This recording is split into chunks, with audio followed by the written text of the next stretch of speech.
Bonjour chers amis, c'est Léopold Ndiaye, écrivain, coach, formateur, qui revient une fois de plus dans le cadre de cette série d'audios que nous sommes en train de faire.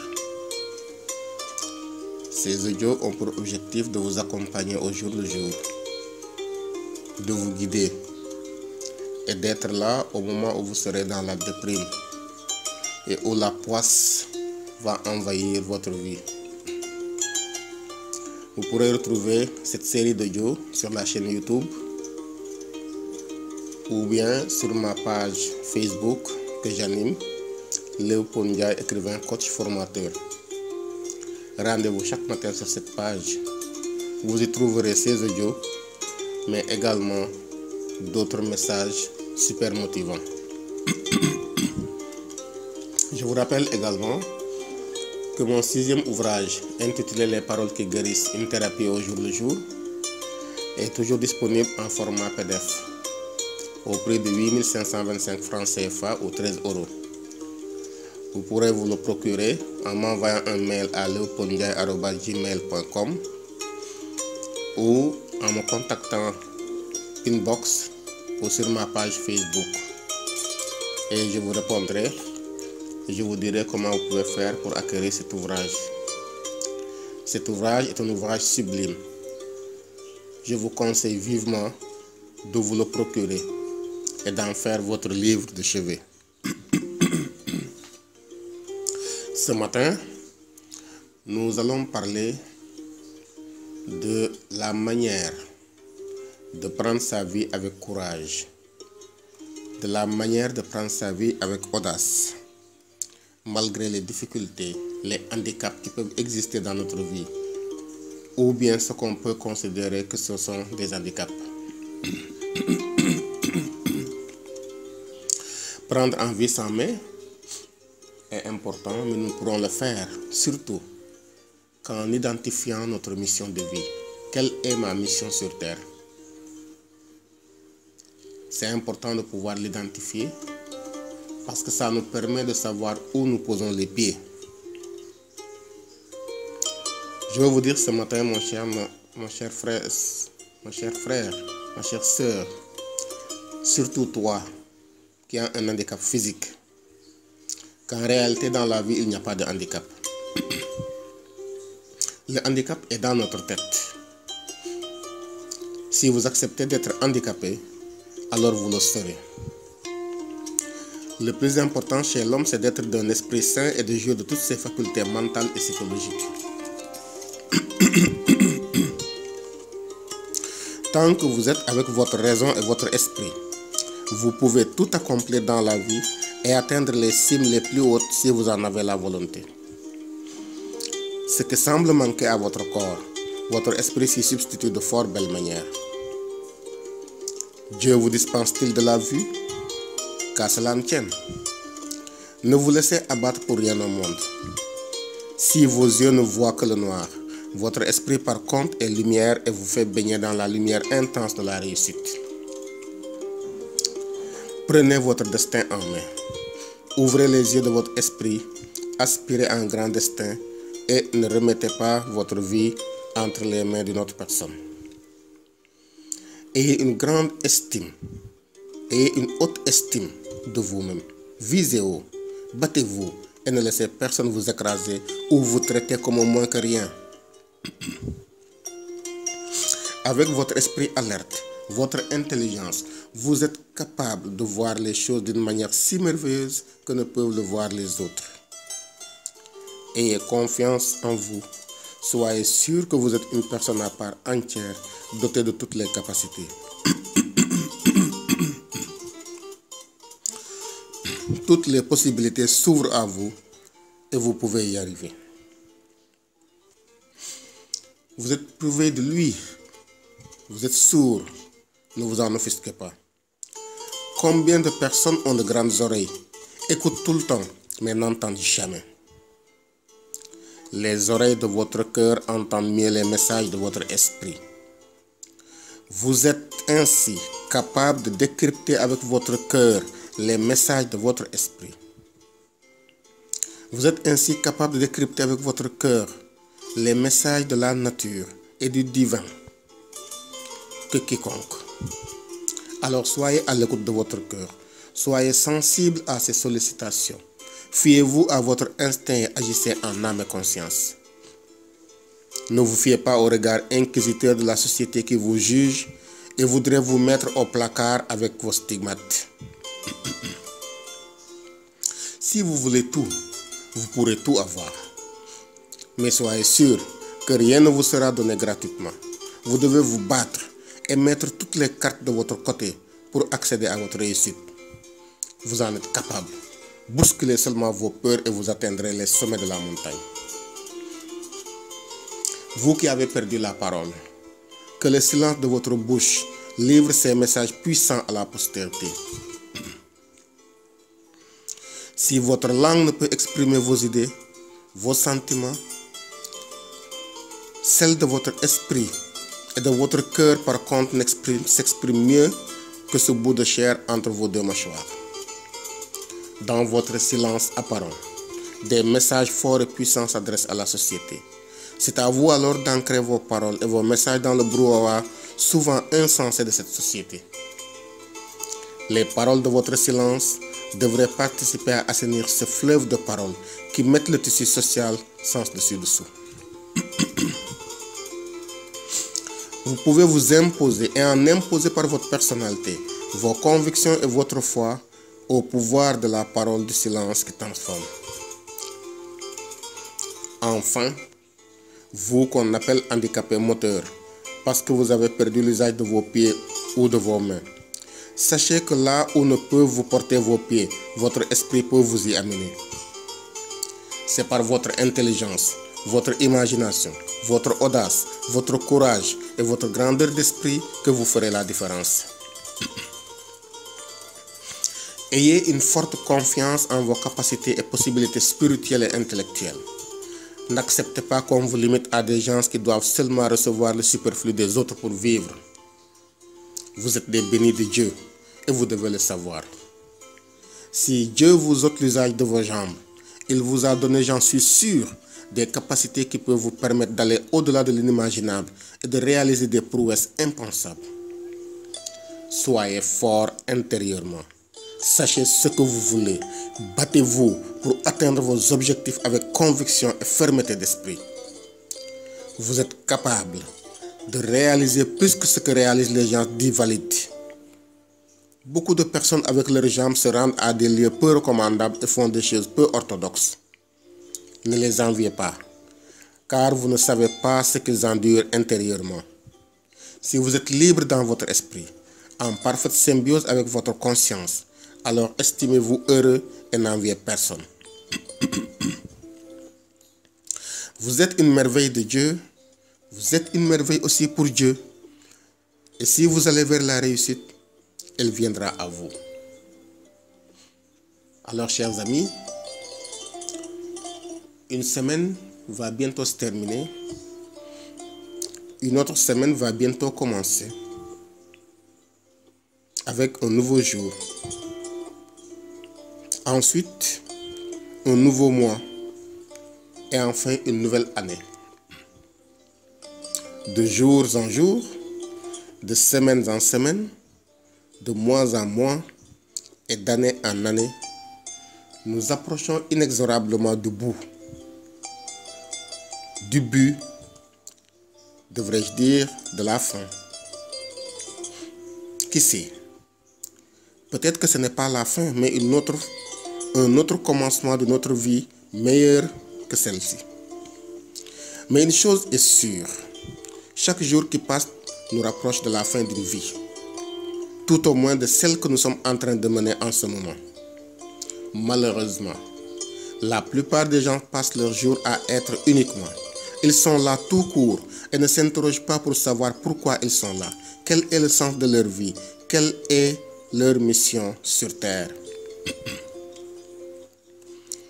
Vivre sans connaître le sens de la vie, sans se trouver une mission conforme à ses aspirations et à sa vision du monde. Vivre sans lutter chaque jour pour l'atteinte d'objectifs bien déterminés, pour lesquels on serait prêt à mourir n'est pas vraiment vivre. Comment passons-nous nos journées, nos semaines, nos mois, nos années? Faisons-nous une petite pause en fin de journée, de semaine, de mois et d'années pour faire un peu le bilan de nous-mêmes et savoir si nous sommes sur la bonne voie, celle qui est conforme à nos paradigmes tels que dictés par notre propre conscience. Chaque seconde qui passe, nous devons être conscients de la vie que nous vivons, des actes que nous posons, de ce que nous sommes et des chemins que nous empruntons.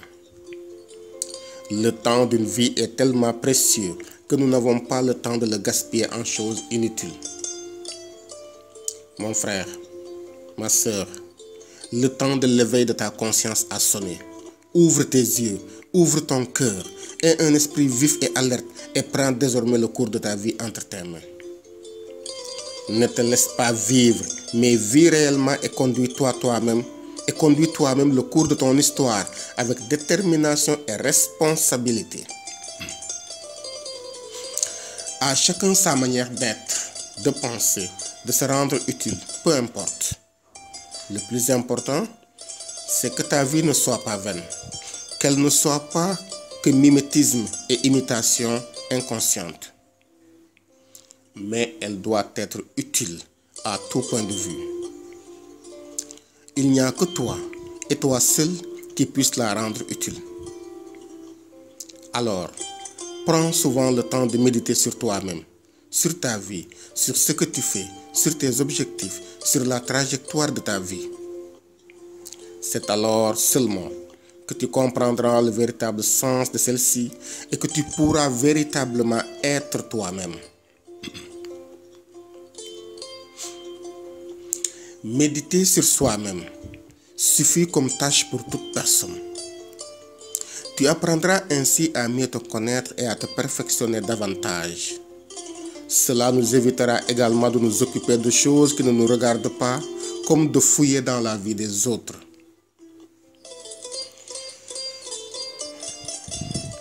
Ceci ne nous grandit pas et nous avons mieux à faire. Les grands hommes et les grandes dames regardent toujours le bien qu'il y a dans la vie des autres et ce qu'ils peuvent en tirer de positif pour mieux avancer dans leur vie. À quoi servirait-il de connaître tous les défauts des autres, alors que nous sommes nous-mêmes pleins de défauts, que nous avons du mal à corriger? Par contre, les qualités des autres peuvent nous aider à nous améliorer et à aller plus vite de l'avant. Mais il faut être grand de cœur pour pouvoir connaître le bien qu'il y a chez autrui. Pourtant, la voie de la connaissance de soi, de la perfection du moi et de l'ascension de notre conscience passe inévitablement par là. Mon frère, ma sœur, change ton mode de pensée, change ta vision du monde, change le jugement négatif que tu portes sur l'autre et ta vie changera positivement. En réalité, l'écuelle dont nous nous servons pour juger les autres sera un jour utilisé contre nous pour nous juger. Et si nous condamnons les autres, nous ne pourrons pas échapper à la condamnation. Et pourtant, au fond de toi, sommeille quelqu'un de bien, de beau et plein d'amour. Mais les vicissitudes de la vie ont perverti cet homme et ont fait de lui un être plein de haine, de jalousie et de convoitise. Invoque sur toi les dieux d'amour, de paix et de tendresse, et que ce rayon de soleil qui réchauffe, transforme et réveille le véritable homme qui sommeille en toi. Prendre en cours sa vie, la prendre avec audace, la prendre avec courage. Voilà ce qui peut nous amener à identifier notre mission de vie. Aujourd'hui, il est bon de savoir pourquoi je suis sur terre, pourquoi je vis, quels sont les objectifs que je poursuis. Mon frère, si tu n'es pas capable d'identifier pourquoi tu es sur cette terre, pourquoi tu te lèves chaque matin pour aller courir, parler, travailler. Tu es là uniquement, mais tu ne vis pas. Dans un prochain audio, je vous indiquerai comment faire pour identifier votre mission de vie et comment faire pour accomplir cette mission en poursuivant votre rêve, en faisant ce que vous aimez réellement dans la vie. Tout ceci, nous devons le faire avec courage, je le rappelle, mais surtout avec audace. Parce que la plupart du temps, les gens disent « Je ne peux pas y arriver parce que ce n'est pas possible. Je ne peux pas y arriver parce que je n'ai pas les capacités, je n'ai pas la motivation nécessaire, je n'ai pas les possibilités financières, je n'ai pas les possibilités morales, matérielles, etc. » Tout ceci n'est pas vrai. Ce n'est qu'un manque d'audace. Parce que cela paraît toujours impossible jusqu'à ce que ça soit fait, nous disait Nelson Mandela. C'est une triste vérité et une réalité qui revient la plupart d'entre nous au quotidien. L'horizon semble le plus souvent bouché et les chemins en apparence inaccessibles pour la réalisation de nos grands projets de vie. Mais comment peut-on savoir si on peut le faire ou non tant qu'on n'a pas essayé?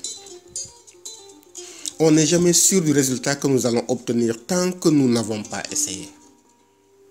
De toute façon, nous ne perdons rien. De deux choses l'une. Soit on réussit, soit on échoue. Mais quel que soit le résultat, nous avons gagné. Car l'échec n'est qu'une vue de l'esprit. Il nous apprend simplement que nous avons mal fait la chose ou que nous devons nous y prendre autrement. Et ainsi, en nous réajustant au fond de nous-mêmes, nous arriverons forcément à tenir les choses par le bon bout et à arriver au sommet de la réussite. C'est alors seulement que nous apprendrons que l'impossibilité n'est qu'une vue de l'esprit, une barrière que nous nous sommes imposés par la peur.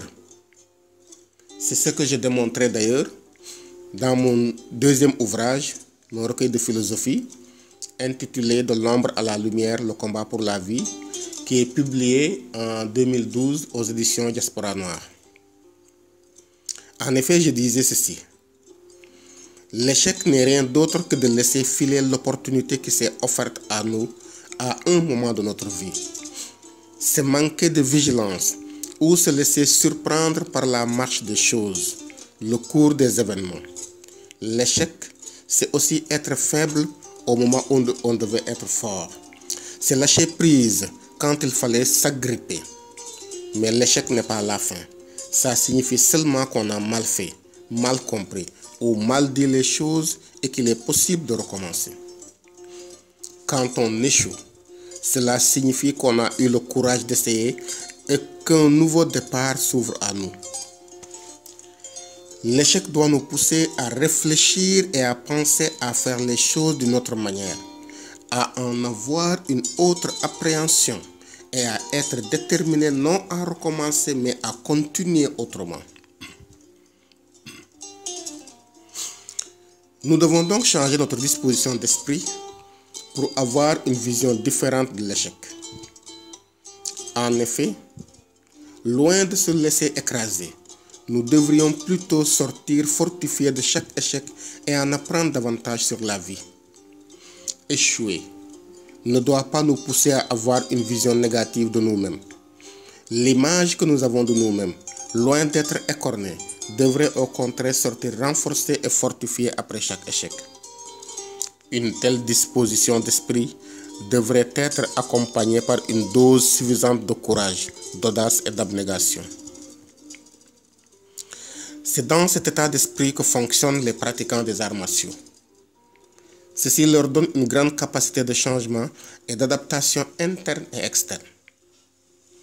Dans son précieux ouvrage intitulé « Karaté Do, voix du cœur », Yves Ayash nous dit « La vie moderne, qui fait de plus en plus place à la compétition, tend à modifier nos comportements face aux différents événements que nous rencontrons.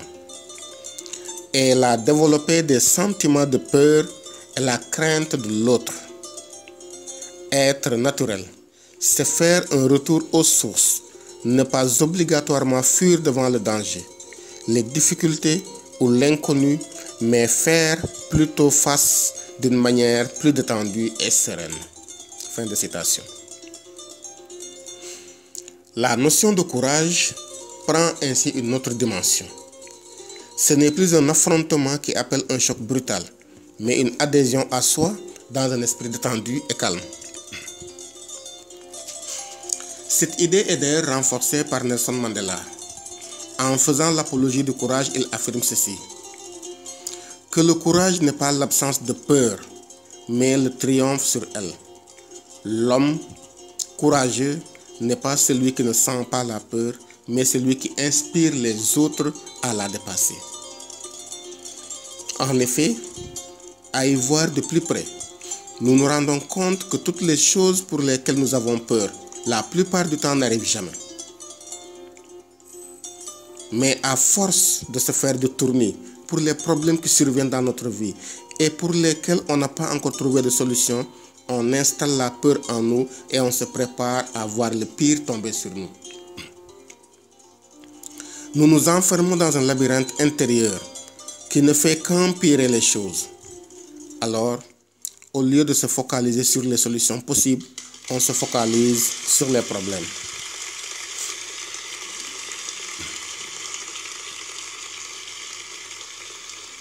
Ainsi, on ne fait que tourner en rond dans ce labyrinthe, ce qui nous empêche de voir ces raies de lumière qui pointent vers nous et qui indiquent que l'issue de sortie est par là.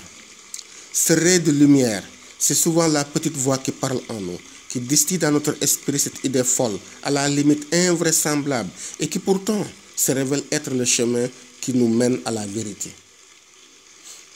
Le plus souvent, nous n'avons pas foi à notre voix intérieure, qui nous parle souvent, nous indique le chemin, nous recadre, nous amène sur le haut de la colline pour nous dire « Maintenant, lâche-toi et plane, voilà le chemin de la liberté ».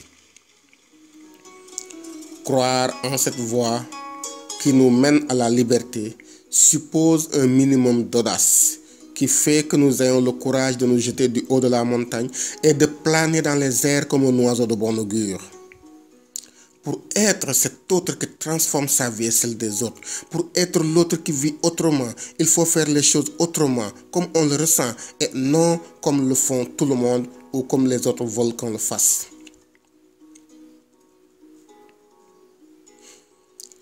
En ayant l'audace de prendre sa vie en main, de faire le saut dans le vide et de planer, on parvient à vaincre la peur.